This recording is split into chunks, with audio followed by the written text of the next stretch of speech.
গতকাল 25 জুলাই সকাল থেকে বিভিন্ন সোশ্যাল মিডিয়াতে ইউটিউবেতে একটি ভিডিও প্রচার করা হয়েছে খুবই নোংরা ধরনের, যেখানে স্ত্রী পুরুষ চরিত্র দেখা যাচ্ছে।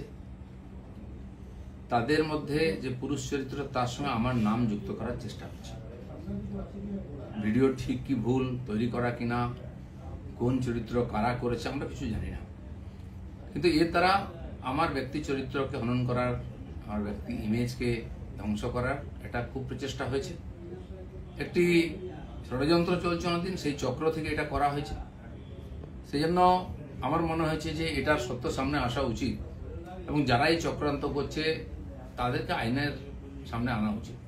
আমি পুলিশের সাইবার ক্রাইমেতে সর্বোচ্চ অফিসেতে আমার তরফ থেকে কমপ্লেন করেছি যাতে এই তদন্ত করা হয় এবং যারা এই চক্রান্তে যুক্ত তাদেরকে এক্সপোজ করে আইনের সামনে আনে, আইনের দ্বারা সাজা দেওয়া হয়। আমি অপেক্ষা করছি পুলিশ কি করে। আর রাজনীতি এটা নতুন নয়, এ ধরনের চক্রান্ত চলতেই থাকে। অনেক বড় বড় নেতাদের, বড় বড় মানুষদের বিরুদ্ধে এই ধরনের চক্রান্ত হয়। এটা হচ্ছে শেষ অস্ত্র প্রয়োগ করে তাকে শেষ করে। আমাদের পার্টিতেও 5-6 বছর আগে বেশ কয়েকজন নেতার বিরুদ্ধে একজন মহিলাকে দিয়ে বলানো হয়েছিল। তার মধ্যে আরএসএস প্রচারক ছিলেন এবং পার্টির উচ্চ নেতৃত্ব ছিলেন। তিনি সোজা বলে দিলেন যে যে লোকেরা আমার সঙ্গে দেখা করেছে তারা আমাকে রেপ করেছে। তার উপরে পুলিশি কার্যবাহী হয়, কোর্ট কাছে, তারপরে শেষ চাপা পড়ে যায়।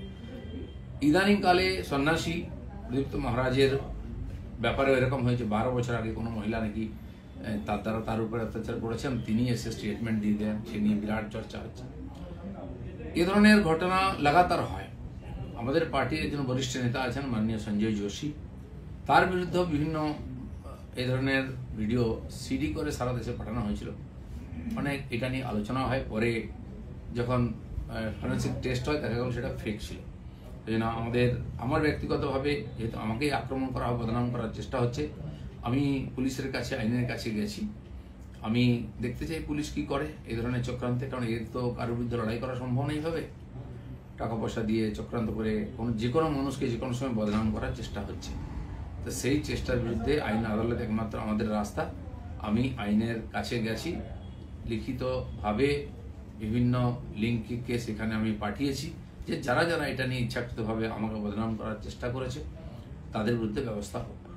দাদা, এইটা কি রাজনীতি তো নোংরামি দিয়ে হয়, কিন্তু কত নোংরামি হবে, কত নিচে নামতে পারবে। পশ্চিমবাংলার রাজনীতিকে বারবার কলুষিত করার চেষ্টা হচ্ছে। আমরা যারা সাধারণ কর্মী হিসেবে সাধারণ মানুষের সঙ্গে থাকি, আমিও 40-42 বছর ধরে সামাজিক জীবনে কাজ করছি।